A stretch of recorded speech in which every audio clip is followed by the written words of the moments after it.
Welcome to Bespoke Diaries. Today's article is on From a Trauma State to Transforming My Life and Finding a Compelling Purpose, by Samantha Houghton, mentor, author, United Kingdom. For a girl that once upon a time had almost zero self-belief, self-worth and fears about nearly everything, Samantha had to work incredibly hard and intensely on herself. She dedicated her life and her healing to undoing trauma after trauma, healing it and learning from it. Samantha used to wake up in the morning and cry because she didn't know who she was. Do you know what that feels like? Because she didn't have a firm sense of identity, she mostly used food to distract her from the emotional pain locked inside the deep crevices of her mind and body. This in itself was problematic, as a part of the tears were from not knowing what or how to eat. She would agonize, as Samantha knew that she would trigger a binge by eating a morsel. By binge, she doesn't mean a few bags of crisps or a few chocolate bars, she is talking binges of thousands and thousands of calories in one sitting. Samantha would be so desperate that she'd eat food out of the bin and frozen food to get her fix, as well as stuffing down the high-carb foods. Eating is a primary human function for most people. Still, it is not that simple when her thoughts are skewed by an eating disorder and all of the associated issues. The binge would initially be exciting, but it quickly turned into massive guilt, shame, fear, and physical discomforts such as the extended stomach, numbness, and stomach problems.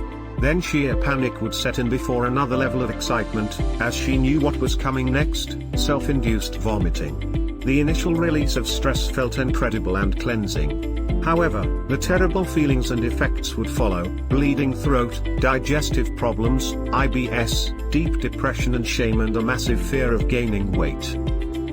This would consume about an hour of her time. Then once the ritual was over, she'd attempt to diet or starve until she repeated it all over again, usually around 3 times a day. She lived this way for about 12 long, painful years. The physical, emotional and mental effects were horrendous, and she actually fortunate to have not contributed long-term permanent damage or worse to herself. This became the secret dark world that she slipped into and felt a certain level of safety in. Samantha was in a lot of pain, but the fear of living was more significant, so she stayed with her habit, her friend, which was an enemy. Still, it served her as she had nothing else to rely on at that time. As a psychologist once said to her, she became resourceful from a situation of neglect. She did what she could to survive, albeit a highly destructive method. She is not for 1 millisecond recommending it, as it was pure hell. She have lost 3 friends who have died from eating disorders. It is the highest fatality level in mental health.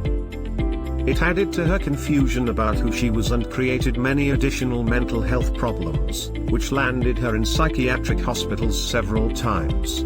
She went for years not working, lasting a day in a job, and being on the sick.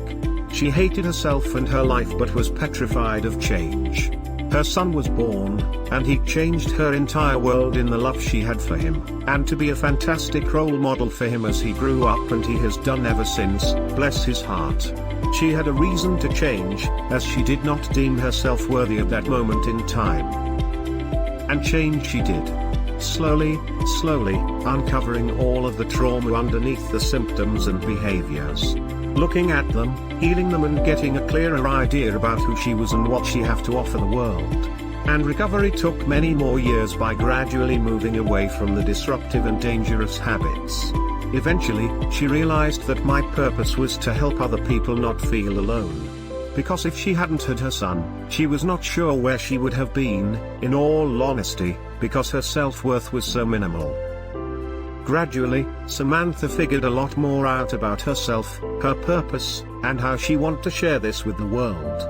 It became an all-consuming passion that fired her up like nothing in her life ever had before. She wants to tell her story. She began to write short posts on social media, and she moved on to speaker training and delivered talks. She was motivated and encouraged, and aside from her role as a mum, she really felt she had found her niche in the world. Then she crashed and burnt out. She never knew when to stop and was hell-bent on figuring it all out. Those burnout months were her blessing, although it didn't feel like it at the time. Too exhausted to go out most days, never mind work. Pushing herself had affected her heart and her breathing, and the hospital instructed her to slow right down in no uncertain terms. She was low in mood too, but she sat in her darkness, rested, and listened to herself. That little inner voice began as a whisper but became a loud shouting voice that wouldn't stop. Every day, it urged her to make this telling her story thing a bigger and more impactful purpose. It scared her, and she had doubts a lot, but she just knew it wouldn't go away or quieten. She knew it was what her soul wanted for her and the world. The more she resisted it, the stronger it became, and eventually, most of the doubt fell away, and she was bursting to share it, warts and all. But what about the shame, Sam? What are people going to think who don't know all of the details, especially the incidents that still made her cringe? Her voice boomed back, what about it? This will help others. Feel the fear, just do it, and you'll see. She did it. She decided to put her story into a book, and 16 days later, it was written, and she was bursting to get it out there. The last 5 years have amazed her since that book was published.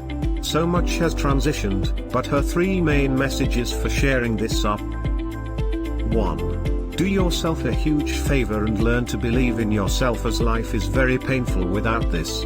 She has gone from the lost, wounded girl with a confused sense of self to having written 10 powerful books, 2 of her own and the rest for other people.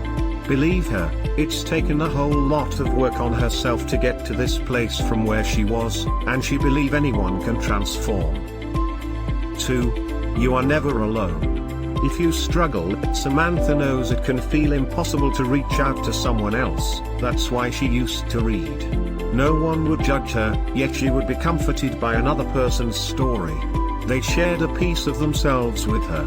So go and read an inspirational book. She promises you it will help until you feel you can ask for help. 3. If you want to write your book and need help, Purpose is to help you, and she'd love nothing more. Thank you for your time.